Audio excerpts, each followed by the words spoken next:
சென்னையில் metro train start பண்ணி எத்தனையோ வருஷம் ஆயிடுச்சுங்க. ஆனால் நான் இதுதான் ஃபஸ்ட்டு டைம் போகிறேன். எந்த பக்கம் ஏறுறது, எந்த பக்கம் இறங்குறது, எப்படி போய் டிக்கெட் எடுக்கிறதுன்னு ஒன்றுமே புரியல. இருந்தாலும் போனேன். போய் டிக்கெட் எடுத்து அழகாக ஸ்கேன் பண்ணி உள்ளே போய் ட்ரெயினில் ஏறிட்டோம்.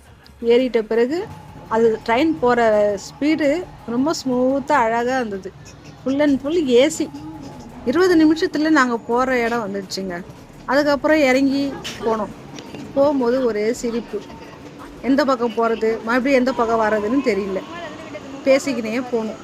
எஸ்கலேட்டரில் போகலான்னு பார்த்தா பயம். இந்த ட்ரெயின் ஏறதுக்கே பயம், அதில் எப்படி போகிறதுன்னு சொல்லிட்டு எப்படியோ போய் இறங்கிட்டோங்க.